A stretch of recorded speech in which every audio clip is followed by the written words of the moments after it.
All of his co-workers were gone. What could it mean? Stanley decided to go to the meeting room. Perhaps he had simply missed a memo.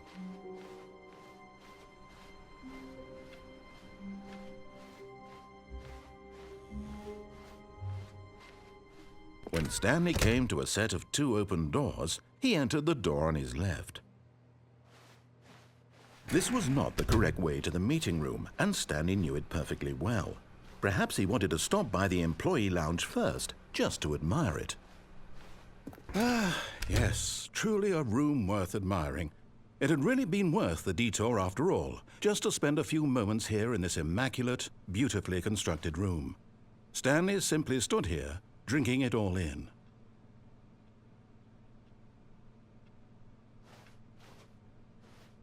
But eager to get back to business, Stanley took the first open door on his left.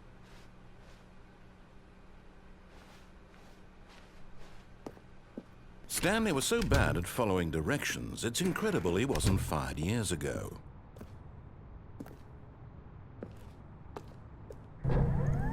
Look, Stanley, I think perhaps we've gotten off on the wrong foot here. I'm not your enemy, really, I'm not. I realize that investing your trust in someone else can be difficult, but the fact is that the story has been about nothing but you all this time. There's someone you've been neglecting, Stanley. Someone you've forgotten about. Please, stop trying to make every decision by yourself. Now, I'm not asking for me, I'm asking for her. This is it, Stanley.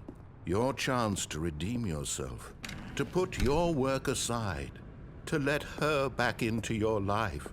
She's been waiting. That's her, Stanley. You need to be the one to do this, to reach out to her. If you can truly place your faith in another, then pick up the phone. As Stanley picked up the phone, a white light engulfed him, filling him not just with radiance, but with hope. Hope for a life reunited one... Wait. Oh, goodness. Stanley, did you just unplug the phone? No, that wasn't supposed to be a choice. How did you do that? You actually chose incorrectly? I didn't even know that was possible. Let me double check. No, it's definitely here, clear as day. Stanley picks up the phone. He's taken to his apartment where he finds his wife, and the two pledge themselves to one another. Music comes in, fade to white, roll credits. Not picking up the phone is actually somehow an incorrect course of action. How is that even possible? None of these decisions were supposed to mean anything. I don't understand.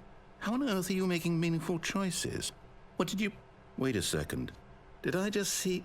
No, that's not possible. I can't believe it. How had I not noticed it sooner? You're not Stanley. You're a real person.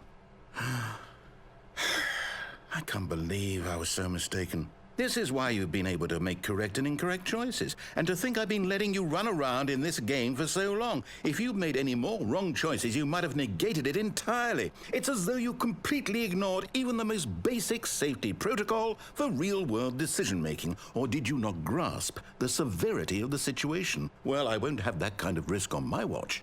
I'm going to stop the game for a moment so we can educate you properly on safe decision-making in the real world. Please observe this helpful instructional video. Choice. It's the best part of being a real person. But if used incorrectly, can also be the most dangerous. For example, in this scenario, a hypothetical real person named Rupert has a choice. He could invent a machine that eliminates food shortages across the world to make life better for all people. Or he could spend years of hard work forgetting how to read. Which choice would you make? Remember that unlike here, the real world makes sense, and at no time should you make a choice that does not conform to rational logic. If you find yourself speaking with a person who does not make sense, in all likelihood, that person is not real. Allow the person to finish their thought, then provide an excuse why you cannot continue talking. Turn to a partner and practice saying, "My goodness, is it 4:30? I'm supposed to be having a back, sack, and crack."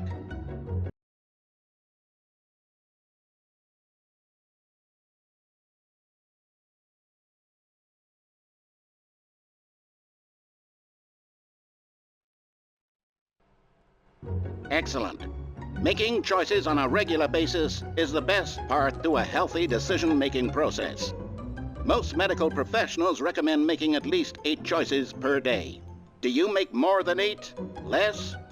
And finally, if you begin to wonder if your choices are actually meaningful and whether you'll ever make a significant contribution to the world, just remember that in the vast infiniteness of space, your thoughts and problems are materially insignificant, and the feeling should subside.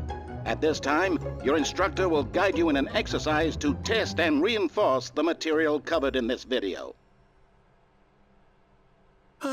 Welcome back. You may have noticed that this room has begun to deteriorate as a result of narrative contradiction. But not to worry. Now that you're properly informed on good decision-making, we're going to revisit a choice you made just a few minutes ago and see what the correct thing to do would have been. This way, please.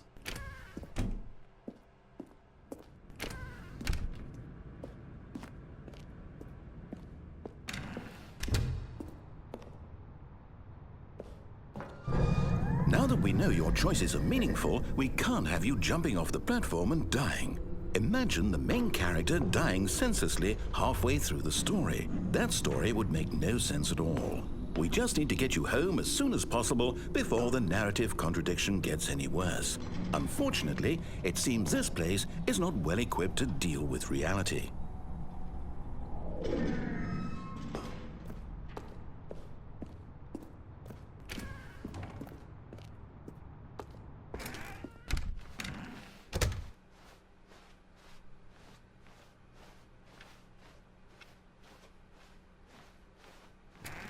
Almost there. You'll take the door on the left, back to the correct ending, the story will have resolution once again, and you'll be home free in the real world. Now remember, all you need to do is behave exactly as Stanley would. That means choosing responsibly and always putting the story first. I'm quite sure you'll be up to the task. Just follow my lead and you'll be fine. All right. When Stanley came to a set of 2 open doors, he entered the door on his left. No! Why did you do that? Quickly, hurry back in the other direction. Perhaps we're not too late.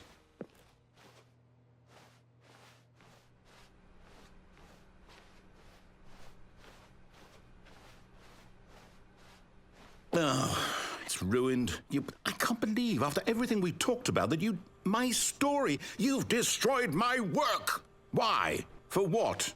What did you get out of that? What did you think was so special about seeing the game undone, left here like so much garbage? It's worthless now. And what am I supposed to do? Even if there were a way to continue, would it be worth it? To know that my story is now incorrect? How can I go back to that? I can't erase that knowledge. I'll have to live with it forever, reliving its impossibility forever. I couldn't live that way. Is it better to shut the game down entirely? To willingly destroy all of my work? I don't know. What's the answer? What do I do? What do I do? What do I... No, I have to. I have to shut the game down. I have to. I have to.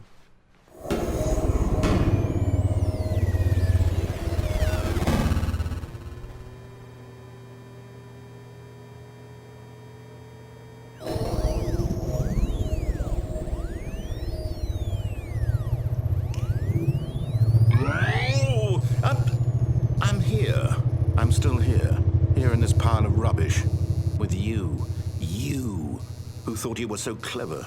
Now look where we are. My entire game is destroyed. It was the only thing in the world that was mine, and you've run it into the ground. What, did you think that would be funny? You just had to see? Didn't I impress upon you how important it was to be like Stanley?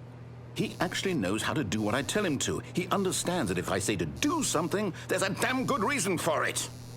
That thought hadn't even occurred to you, had it? That there's a world outside of you? You're a child.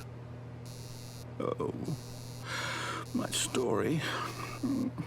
If you'd just gone through the door on the left, you would have seen it. There was a whole underground facility. You would have destroyed it and been victorious. It would have been so perfect. I worked so hard on it. I tried so hard to make... behave exactly as Stanley would. That means choosing responsibly and always putting the story first. I'm quite sure you'll be up to the task. Just follow my lead and you'll be fine. All right. When Stanley came to a set of 2 open doors, he entered the door on his left.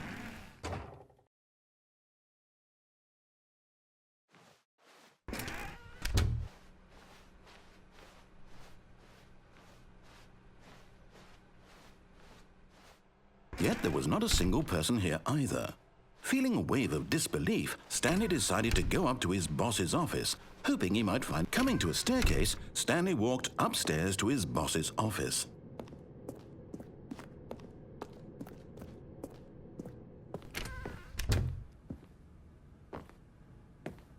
Stepping inside his manager's office, Stanley was once again stunned to discover not an indication of any human life.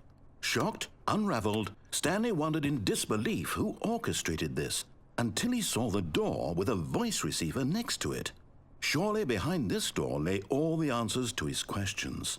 And beyond all probability, he knew the passcode. He had seen it on his boss's computer just last week. Nightshark 115. Was this the code to open the door? Would it still work? There was only one way to find out. Stanley had been trained never to speak up, but now he would draw from within himself the courage to face the unknown.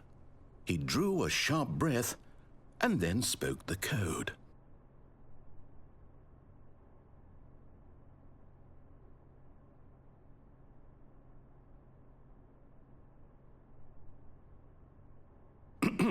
Stanley spoke the code.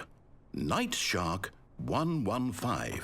He spoke it into the receiver, right there on the wall.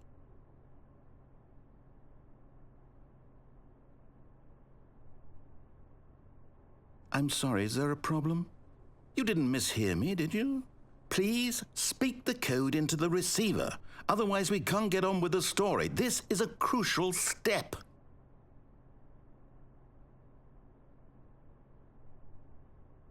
Okay, fine, you're not going to do it, but you know what? It's pretty humiliating to bring you this far, only for you to suddenly decide you have better things to do. I asked you for this one single thing, for your respect. The kind of respect Stanley shows for his choices. He knows what it means to take a story seriously. If you didn't want to see what I had to show you, then why did you come here? You had a choice, you know. You could have gone through the door on the right. You could have done whatever the hell you wanted over there. Why did you come this way? Speak. Say something to me. Explain yourself, you coward. You... When Stanley came to a set of 2 open doors, he entered the door on his left. Stanley? Hello? Are you... Is everything okay? Stanley, please. I need you to make a choice. I need you to walk through the door. Are you listening to me? Can you hear me? Is everything all right? Stanley, this is important. The story needs you. It needs you to make a decision. It cannot exist without you. Do you understand me? Whatever choice you make is just fine. They're both correct. You cannot be wrong here. We can work together. I'll accept whatever you do. I simply need you to take that step forward, please. Choose. Do something. Anything. This is more important than you can ever know. I need this. The story needs it. So, you hear me? Are you there? Are you listening to this? Stanley, are you there? Okay. It's okay, I can wait. You need time to decide. Time to make sure your choice is correct. That is the best choice. That's all right. I'll wait for you to decide what's the right thing to do. Take as much time as you need.